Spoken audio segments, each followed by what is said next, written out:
kulan aboon idil ahaantiinba ku soo dhawaada channelkeena Shariif Show qodobada ugu waaweyn aad ku daawan doontaan falanqeynta wararka caalamka iyo Soomaaliya waxa qayb ka noqonaya shirkii loo balansanaa ee Iran iyo waliba Mareykanka oo meel kale ama dal kale loo waciyay iyo waliba go'aanka aqalka cad oo waqtigan u muuqata in talaabo culus ay dhankeedu ay qaadi doonto maxaase ka jira waqtigan in Trump uu si cad u diidan yahay qorshaha kaga aadan wada hadallada iyo waliba sidoo kale talaabooyinka ay u qaadayaan Iran si qorshe nooc ayay damacsan tahay waqtigan maxaase ka soo cusboonaaday xiisada ee ugu adag ee waqtigan halkaasi ka taagan talaabo noocay ah ayay markaasi ay qaadan doonta maxaad ka ogtahay wada hadallada markaasi dhaxmari doono Iran iyo waliba sidoo kale Mareykanka halka uu ka dhici doono fashilkii ama fadeexadii ee ka dhacday wada hadalladooda ee la qorsheynayay in xilligan qorshe adag ay ka gaaraan Imaaraadka oo isna markaasi Mareykanka iyo Iran u jeedinayo inay markaasi heshiiyaan ama heshiis ay ku gaaraan nuclearka taasi oo waqtigan la tilmaamayo in Imaaraadku dhankiisa isna gantaalo culus uu toori doono maxay talaabo ay qaadi doonta Iran Trump waqtigan ama Mareykanku ma la heshiin doona si guul ay u gaaraan qorshe kasta oo iyagu ay kaga iman karaan talaabadeeda ka aadan iyo waliba dhibaatooyinka kaga iman karo waxa waqtigan soo baxaya ama ila lagu kalsoonaan kara sheegaya in Iran ay markan bilaabi doonto saansaan dagaal oo walibana diyaaradaha hubka nuclearka tuura iyo waliba sidoo kale Mareykanku isna laga filayo qorshe culus in uu keeni doono hadaba se qodobadaasi waliba wararka caalamka iyo Soomaaliya aan ku faaqidi doona marka soo horeysa saaxiib soo dhawaada kuna soo bira channelkeena kamid noqda saaxiibadana sida joogtada nagu la socda adiga kaliya ayaa inaga maqan aan ku bilaabay markan shirkii loo balansanaa ama ay u balansanaayeen Iran iyo Mareykanka ayaa dal kale loo weecinaya iyadoo markaasi go'aanka cad ee aqalka Mareykanka isna la tilmaamay waqtigan in talaabada dagaalka cirka uu ku qaadi doono Iran xilli wada hadalladii markaasi u muuqato waqtigan in fashil xoogan oo walibana saameyn culus ku yeeshtay ay markaasi ka dhax caloosantay warbaahin laga leeyahay dalka Mareykanka Axios loo yaqaano oo soo xiganayso ila Carbeed ayaana sheegaya in saacadihii ugu dambeeyay ee talaabada in markaasi wada hadallada nuclearka u dhaxeeya Mareykanka iyo Iran la filayo inuu markaasi ka dhaco dalka Oman maalinta Jimcaha ayaana u muuqda in gebi ahaanba fashil uu ku dhamaaday waana qorshaha ugu weyn ee Iran ay damacsan tahay iyo waliba sidoo kale Mareykanka oo lagu wado in uu isagana xulafaysigiisu mar kale dib u bilaabi doono awoodda military ee labada dhinacba isku weydaarsan doonaan ayaa la tilmaamaya waqtigan in markaasi saameyn culus ay ku abuuri doonto qorshe kasta oo ay markaasi limaan reer galbeedka ayaana tilmaamaya waqtigan in qorshaha Mareykanka uu damacsan uu yahay kaliya inuu isticmaal karo awoodiisa military ama midda diyaaradaha dagaalka ee dunida inta badan oo ismay Iran kama yareysanin dhankeeda waxa iyana qaadi doonta talaabo ka dhana iyadoo difaac culus ay ugu jirto ilaa ay haatan wali ma aysan qaadin talaabo culus oo iyadoo iskaga difaaci karto mana jirto qorshe cad oo ilaa ay hadda markaasi ka soo muuqday wada hadallada labada dhinac u dhaxeeya sidoo kale wakaalada wararka ee markaasi laga soo xigana ishan ayana markaasi ku dartay in maamulka Trump ay markaasi ogolaaday codsiga Iran ee markaasi wada hadallada lagu wareejinayo Turkiga goor markaasi loogu wareejin doono dhankaasi waliba dalka Oman oo wali qorshaha ugu adag ilaa hadda talaabo laga gaarin maxayse ay markaasi ku dhamaan doonta waa wararka iyo waliba sidoo kale inta laga helaya Iran iyo waliba sidoo kale Mareykanka ila wareedo ayaana sidoo kale intaasi ku daray inay markaasi soo socdaan wada hadallada ku saabsan dalalka Carabta iyo waliba sidoo kale muslimiinta ee gobolka ay markaasi ku biiri doonaan wada hadallada Oman iyo waliba in kale oo ilaa hadda la damacsan yahay in halkaas iyaguna qayb kaga soo noqon doonaan madasha wada hadallada ee labada dhinacba u dhaxeyn doonto waxaana sidoo kale jira xaaladda bariga dhexe oo iyana markaas la sheegay in kulankan uu u dhaxmaray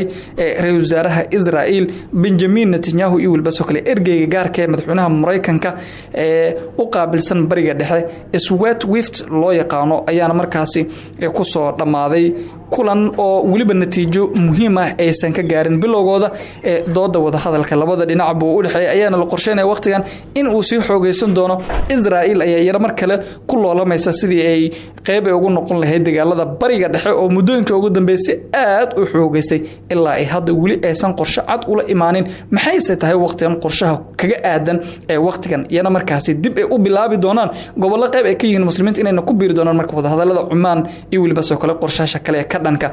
dhinaca kale ergeyga gaarka ee madaxweynaha Mareykanka ee u qaabilsan bariga dhexe ayaa la sheegay waqtigan in uu isna markaasi si weyn u dhaxdhaxaadin doono Israel iyo waliba soo kale dalal kale oo la sheegay in ilaa hadda talaabo wali aysan u qaadin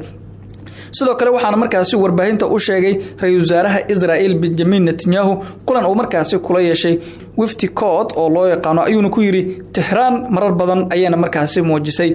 balanqaadyadeeda laguna kalsoonaan kareenin iyo waliba qorshaheeda waqtigan kaga adan hadii ay talaabada ay waqtigan wado ay dib ugu laaban weysana waxa ay qayb ay ka noqon doonto colaadaha sokeeye ee mar kale halkaasi ka bilaabmi doono dhinaca kale maxaad ka ogtahay wada hadallada markaasi dhaxmari doono Iran iyo waliba sidoo kale Mareykanka halka ay ku dambeyn doonaan iyo qorshahooda markaasi laga filan karo in talaabo kale oo muhiim ah ay u qaadi karaan si markaasi loolanka adag ay markaasi uga biiriyaan markana faahfaahin dheeraad ah ka soo baxaya tahriibyal badda Greek ee dalka Yemen markaasi dhaawacyo iyo waliba dhibaato weyn ka soo gaartay ilaalada xeebaha Greek ayaa sheegaya in ugu yaraan 14 muhaajiriin oo ay markaasi ku dhinteen shil ka dhacay jasiiradda Shio ee badda Aegean-ka ee markaasi ugu yaraan 2 sarkaal oo ilaalada xeebaha iyo waliba soo kale 20 kale waa 25 kale ayaana markaasi oo muhaajiriina ku dhaawacmay iyadoo wali ay socdaan tahriibinta iyo waliba sidoo kale dhibaatooyinka ugu badan halkaasi ka jira waxaana sidoo kale la warinaya markaasi la geeyay isbitaal ku yaala Chia ilaalada waliba xeebaha ayaan sheegay in doontii ay markaasi muhaajiriintan ay ku dhacday markabkooda iyadoo markaasi lagu amray in dib ay ugu laabato xilli halkaasi si weyn loogu toonsanaa in talaabada ay qaadi doonto u muuqato in qorshaha ka dhankeeda iyana markaasi inaan dib ugu laabo laakiin dhibaato culus halkaasi ka soo gaartay ilaalada xeebaha Greek iyo waliba ciidamada cirka ayaana raadinaya muhaajiriinta oo markaasi loo maleynayo in ay ku maqan yihiin dhalashadoodana markaasi la cadeeyay laakiin Greega waa albaab mar waliba markaasi laakiin Greegu waa albaab markaasi ay jecel yihiin muhaajiriinta iyo waliba qaxootiga ka imaanaya bariga dhexe Afrika Aasiya iyo waliba soo kale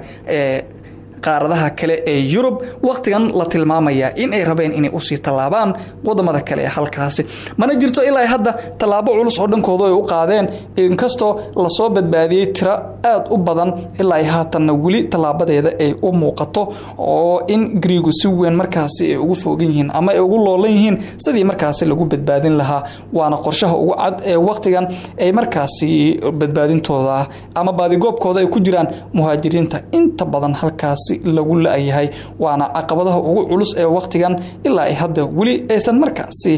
guul aysan ka gaarin talaabooyinkooda ku aadan iyo waliba sidoo kale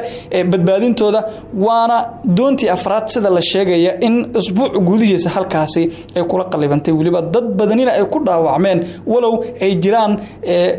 maraakiib kale ama doomo kale la badbaadiyay laakiin waxaana muuqata qorshahooda waqtigan in gabi ahaanba markaasi ay ku basbeeleen talaabada tani ayaana iimaan karto